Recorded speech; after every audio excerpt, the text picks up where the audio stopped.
የደሃ ኤቲኤሙ ፍየሉ ነው ይባላል ካንድ ሰው ሰምቼ ነው ዛሬ ምን መለከተው ስለ ፍየሎች እርባታ ነው ፍየሎች እንግዲህ ብዙ ጊዜ በአቅም አነስተኛ የሆኑ ሰዎች ሰርቷቸው በጣም ውጤታማ የሚሆኑባቸው እንደ ቢዝነስም ታስቦ ደግሞ ጥሩ ለውጥ የምታመጡበት ነው ለዛ መስክር አንዱ እኔ ነኝ እንግዲህ ከቅርብ ጊዜ ወዲህ ፍየሎችን ሰርቼ በጣም የተመቸኝ በጣም የወደድኩት አይነት ስራ ነው ከብቶችንም ሰርቻለሁኝ አድልብ ያለሁኝ ዶሮችንም ሰርቻለሁኝ ብቻ ግን በጣም ዝቅተኛ ሪስክ ያለው እኔን የማይፈልገው ስራ ፍየል ማርባት ነው እኔን አይፈልግም ሰራተኛው ምግብ ከሰጣቸው ፍየሎች እኔን አይፈልጉም የኔ መምጣትና መሄድ ለፍየሎች ምንም አይደለም ስለዚህ ከዚህ ጋር ተያይዞ ፍየል የደሃ ስራ ነው ወይም ደግሞ በአቅም ደካማ የሆኑ ሰዎች እንኳን ቢሰሩት ውጤታማ ሊሆኑ የሚችሉበት አይነት ስራ እንደሆነ ተረድቻለሁ እቺን አባባልም ጠቅሼ ለማለት ፈልጋለሁ ዛሬ ምን መለከተው ስለ ፍየሎች እርባታ ነው የፍየሎች እርባታን እንግዲህ በተመለከተ አንዳንድ መረጃዎችን ልስጣችሁ እርባታን ያልኳችሁ ማራባት ማባዛት ማለት ነው ስለዚህ የፍየል ማድለብ ስራ አይደለም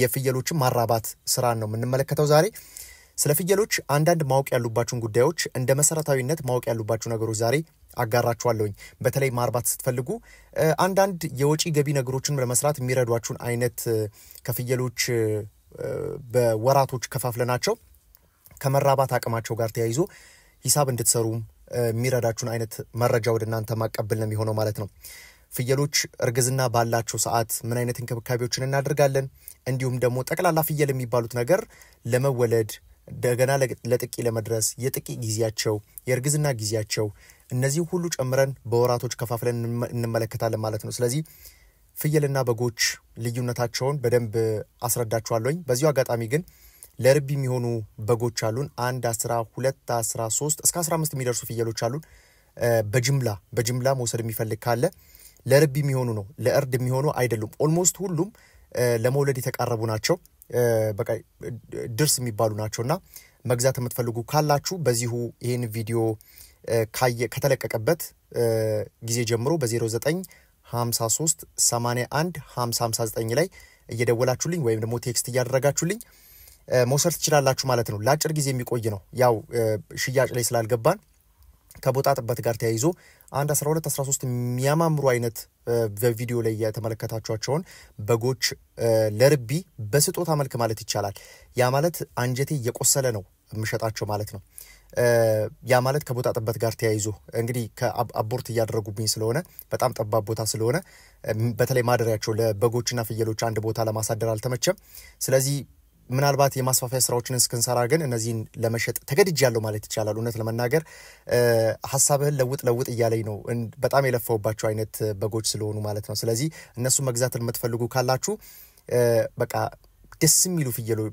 በጎች በቃ ብዙ ሰው ኮሜንት ሲሰጥ አይታችኋል አይደል በበጎቹ በጣም ጥሩ የሚባል አያያዝ የተያዙ በጎች ናቸው በጣም ወጪ ወጣባቸው በጎች ናቸው እነሱን ለርቢ የምትወስዱ ካላችሁ ለርቢ ብቻ ነው እውነት ለመናገር ለርቢ በቃ ሁሉ ጊዜ የምታመሰግኑኝ አይነት በጎች ናቸው ድብን ይያልኩ ምሸጣቸው ማለት ነው ምንም አይነት ሌላ ኦፕሽን ስለሌለኝ ነው እንደ አማራጭ ብዬ ማስቀምጥበት ይሄ በዛ ያለ በግ ስለሆነ ትንሽ አስቸጋሪ ነው እንክብካቤ የሚያደርግላቸው ሰው ይፈልጋሉ ስለዚህ ምናልባት እንደማስፋፊያ እስከሰራላችሁ ድረስ ባለው እነዚህን ለማስወጣት እገደዳለሁ ማለት ነው ስለዚህ በጣም እድለኛ ከሆናችሁ ፍቅሩ ካላችሁ በጎችን የማርባት ወስዳችሁ ባሉበት አቋም የምታስቀጥሉ ካላችሁ ከዛም ካሉበት አቋም እንዲሻሻሉ የምታረጉ ካላችሁ እንግዲህ መግዛት የምትፈልጉ በ0954 በ0953 81 559 ላይ ደውላችሁልኝ ለአንድ ቀን ብቻ ነው ያ ማለት ጊዜው በሄደ ቁጥር እኛም ወደ ማስፋፊያው ስለምንገባ የመሸጥ ፍላጎታችንን እንሰርዛለን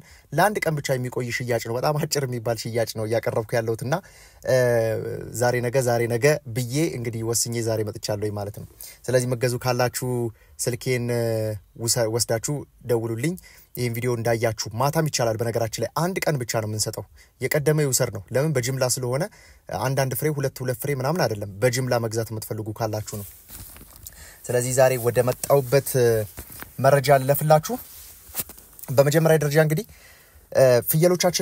ፍየሎቻችን ለጥቂ ለመድረስ አንድ ፍየል ተወልዳ ለጥቂ ለመድረስ ከ7 ወር እስከ 1 አመት ድረስ ይፈጅባታል ተወልዳ ማለት ነው ከ7 ወር እስከ 1 አመት ድረስ ይፈጅባታል በነገራችን ላይ ይሄ ቀደም ብሎ የሚያመጡም አሉ ለምሳሌ ቀጥሎ ምነግራችሁ ደግሞ አንድ ትልቁ የሚባል መስፈርት አለ በከብቶችም የሚሰራ እንዲሁም ደግሞ በፍየሎችም የሚሰራ አንድ ጉዳይ አለ።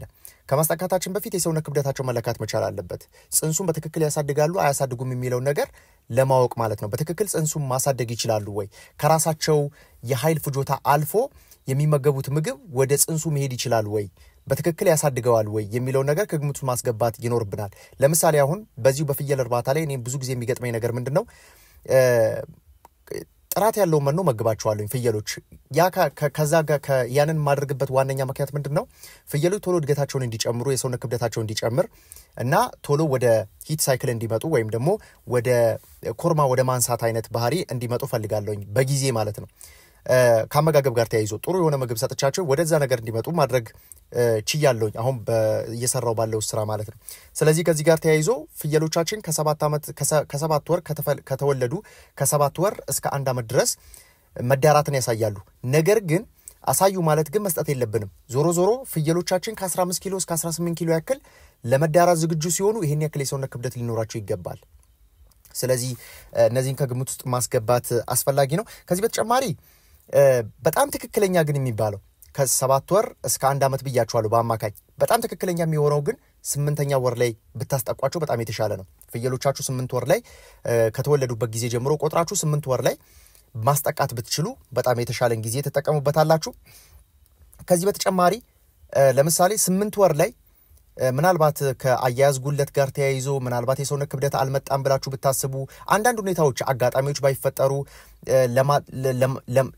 ለማጥቃት የተዘጋጀው ፍየል በቂ ባይሆን አነስተኛ ቢሆን ምናልባት ከበሽታ ጋር ተያይዞ ችግር ቢኖርበት ባይችል እነዚህ አይነት ነገሮች ከተፈጠሩ ደግሞ የሚመጣው አሁን 8ኛ ወር ላይ ለማስጠቃት ፈልጋችሁ ድጋሚ የሚመጣው ከ18 ቀን እስከ 21 ቀን ድረስ መልሳ ታሳያለች። አሁንም እድል አላችሁ ማለት ነው።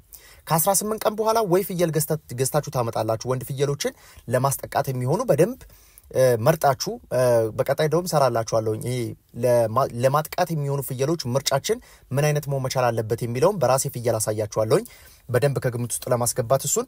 ከዚህ በተጨማሪ ከ18 ቀን እስከ 21 ቀን ድረስ ባለው ጠብቃችሁ መልሳችሁ ማስጠቃት ይቻላል።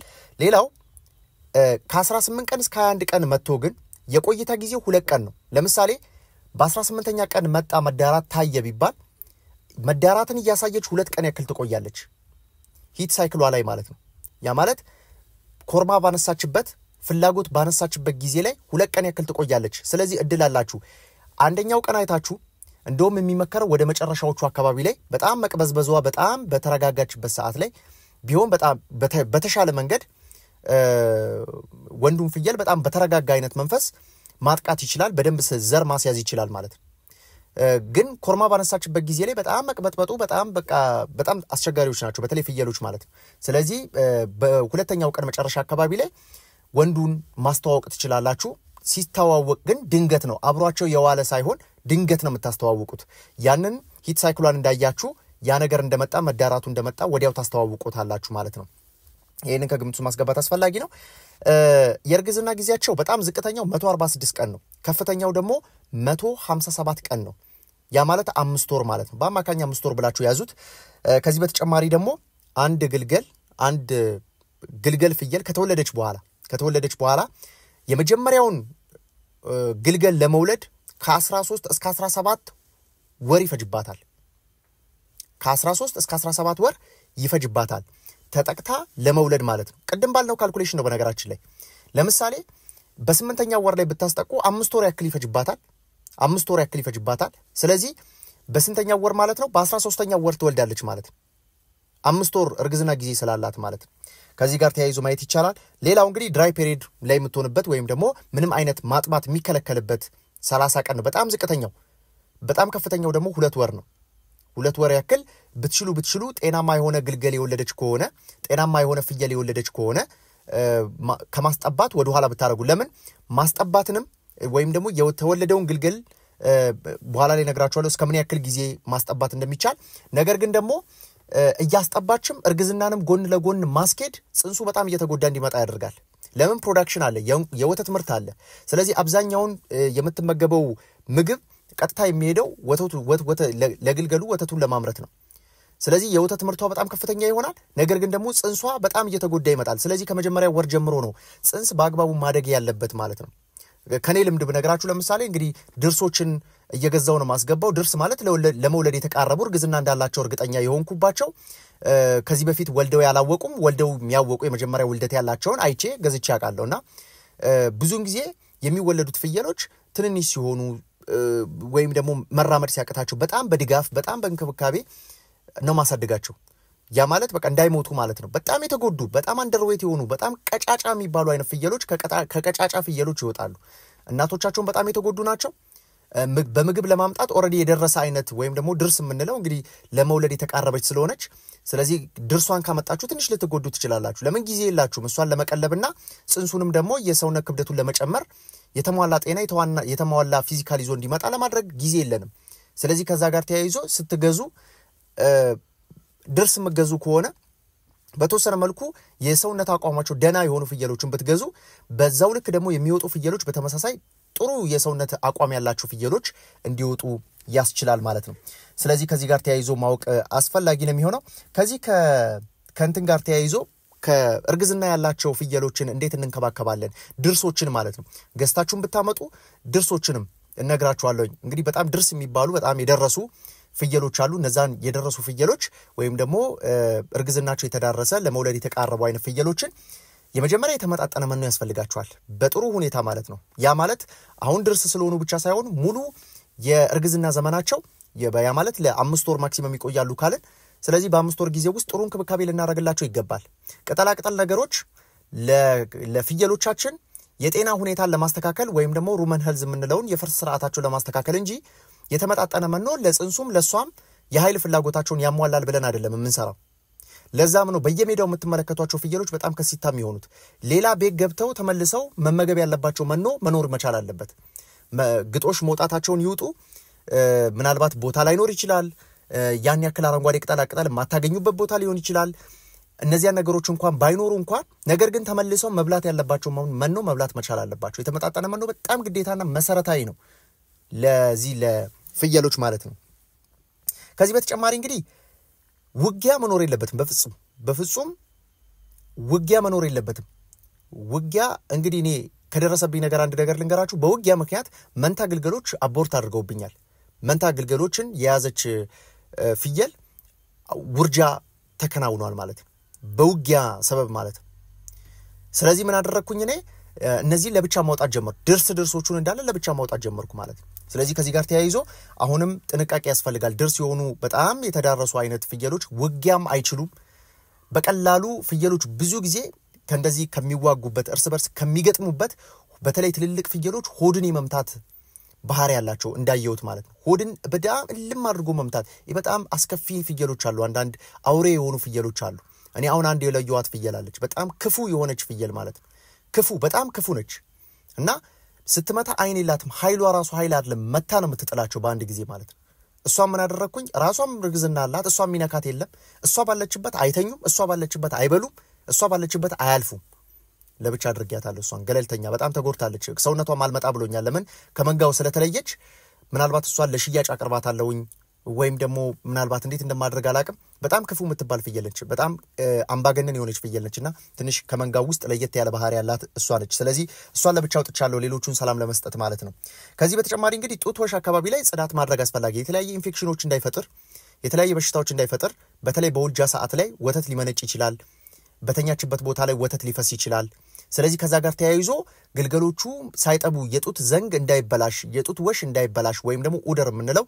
የጡት ወሹ እንዳይበላሽ ኢንፌክትድ እንዳይሆን በሙሉ ህክምና ማድረግ አስፈላጊ ነው እንደዚያ ነገር ጀማምሮት ከነበረ ከዚህ በፊት እንግዲህ አንድ ፍየል አሳይቻችኋለሁ እንዴት ትሪት እንዳደረኳት እሱ ላይ መለስ ብላችሁ ብታዩ ጥሩ ነው ከዚህ በተጨማሪ ታዲያ ቀድሞ መከላከል ነው ጽዳት አካባቢ እዛ አካባቢ የሚፈሳስስ ነገር ካለ ዲስኢንፌክት ማድረግ በጣም አስፈላጊ ይሆናል ማለት ነው ከዚህ በተጨማሪ እያጠባች ከሆነ ከ45 ቀን እስከ 2 ወር ያክል መከልከል ነው ግልገሉ እንዳይጠባ መከልከል በጣም ዝቅተኛ የሚባለው 30 ቀን መከልከል ነው ከፍተኛ የሚባለው 2 ወር መከልከል ነው ስለዚህ ከዚህ ጋር ተያይዞ በዚህ መልኩ ማየት አስፈላጊ ነው እንግዲህ ከፍየሎች ጋር ተያይዞ ፍየሎቻችን በአጠቃላይ ለርቢ በጣም የሚመረጡ አይነቶች መሆን መቻል አለባቸው። ዝርያቸው በጣም የተሻሉ መሆን መቻል አለባቸው።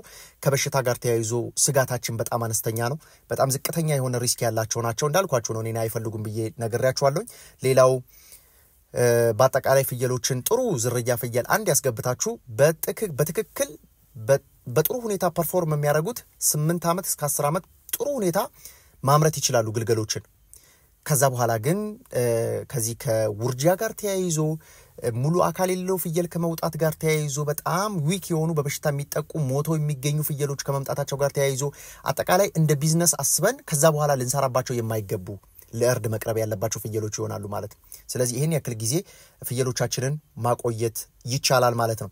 ስለዚህ ፍየሎቻችንን ከ6 ሳምንት እስከ 8 ሳምንት ባለ ጊዜ ውስጥ እርግዝናቸውን መለየት ይቻላል። እርግዝና ያላቸውን ፍየሎች ለመግዛት ስትፈልጉ እንግዲህ ፕራክቲካል በሆነ መንገድ ነው ማሳያችሁ። በተወሰነ መልኩ እየተራቀቀ ሳይንስም የለውም ይሄ የፍየሎችን እርግዝና ማወቂያ መንገድ። እንግዲህ ብዙ ጊዜ በውጮች አይታችሁ ከሆነ አልትራሳውንድን ይጠቀማሉ በእርግዝናን ቼክ ለማድረግ። ሀገራችን ላይ ያ ነገር አቅሙም የለም እውቀቱም የለም። ያንን ነገር ስትገዙ ያንን ነገር አድርጎ ለመግዛት ራሱ የማይቻልና የማይታሰብ ነገር ነው በገበያ ውስጥ ማለት። ስለዚህ እነዚህ ነገሮች ለማየት መሞከር ያስፈልጋል። ስለተከታተላችሁኝ እጅጉን አመሰግናለሁ። ሰላም።